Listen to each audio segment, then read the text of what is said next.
Hi, let us talk about this question. We are given two numbers n and k. We need to find whether kth bit in n is set or not. Kth bit from the right side. Let's understand the question.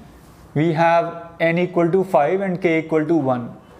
So if we consider 32-bit representation of numbers, we will have some zeros and we will have 1 0 1, right? That's the binary representation of 5. So there are 29 zeros, and if it's 64-bit representation, then there are 61 zeros. Then we have 1 0 1 and k is given as 1. So we want to know whether this bit is set or not. K equal to 1 means the last bit. So this bit is set, that is why we have the output as 0. Yes, the bit is set. Let's talk about the second example, n equal to 8. So n equal to 8 has this binary representation, zeros and then 1 0 0. And we are talking about the second bit, which means this bit. So this bit is not set, it's 0. So our output is no. Let's talk about 0. So 0 has all the 32 bits as 0. So it's going to be 0 output, whatever k you pass. We can assume that k is smaller than number of bits in binary representation. If your binary representation of integers has 32 bits, then k is smaller than or equal to 32. If binary representation has 64 bits, then k is smaller than or equal to 64. Now please pause this video and try to write down a solution for it. There exist two solutions to solve this problem. One is using the left shift operator and another one is using the right shift operator. Let us talk about method 1, which is using left shift operator. This operator is the left shift operator that we are using here. Let's talk about the idea. I've changed this example 1. I've used k equal to 3. So when you talk about n equal to 5 and you talk about k equal to 3, the third bit from the right side is set in 5, right? Its binary representation is 1 0 1. So our output is yes. Let's see how does this code work for this example to get an idea. So we have given number n, which is having 29 zeros and 1 0 1. That's the binary representation of 5. Now what we do is we do end of this number with this number. Now what is this number? You take a number 1. So what is the binary representation of 1? 1 has binary representation as 31 zeros and then 1. Now what are we doing after it? We are shifting this 1 by k minus 1. So if k is 3, then we are making this 1 as shifting by 2. So we get 0 0. When you shift it by 2, this 1 comes here. So what is the purpose of the shifting?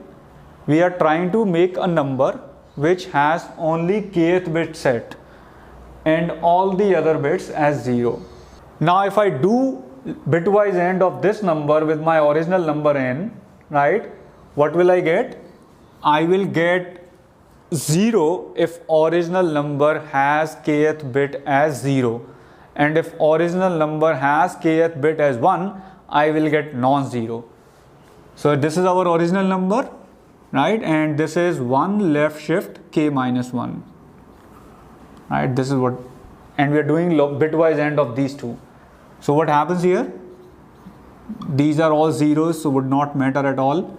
This 1 and 1, they are 1, and all the other results are going to be anyway 0. So the idea of doing bitwise AND is this: only this bit is 1 in it, and you are doing bitwise AND. So zeros will cancel out all the bits, whether they are 0 or 1 does not matter. All the other ones will go away. Only this bit matters. If this is 1, then your result is going to be non-zero. Otherwise, it's going to be 0. So what is your result in this case? You have the result of bitwise AND of these two as 4. This is binary representation of 4, which is non-zero. So you say that this has kth bit as set because the result is non-zero. So what did we do?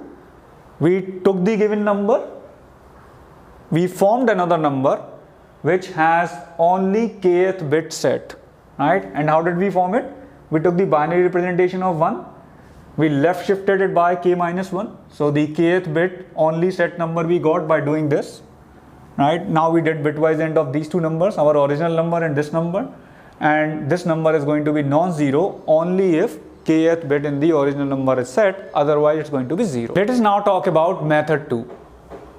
To find whether kth bit is set or not, kth bit from the right side, we first move this kth bit to the last position. And it's very easy to check whether the last bit of a number is set or not. Right? We can simply do a bitwise AND with 1 and we can figure out whether the last bit is set or not. Let's understand this with this example. I have changed this example here. Now it's 13 to better illustrate this solution. Binary representation of 13 is this 841. We want to know whether this bit is set or not because k is 3. So what we do is we shift this number by k minus 1, and the purpose of the shifting is bringing this bit here. So we shifted by 2 because k is 3, so we shifted by k minus 1, we shifted by 2 and this bit comes here. Now when this bit comes here, you simply need to do bitwise AND of this modified number with 1. 1 is a special number which has all the bits as 0 except the last bit. So if you do bitwise AND of this number and 1, you will get 1 if it is having the bit as 1, otherwise 0. So what we did, we shifted the kth bit to the last position, then we did bitwise AND with 1. So here we get 1 as a result because the last bit is set. And if the last bit was not set, then we would have got 0. So that's the solution. We shift original number, right shift original number by k minus 1 so that its kth bit comes to end, and then we simply check whether the last bit is 1 or not. If the last bit is 1, we'll get the result as 1. And so we print yes, otherwise we print no.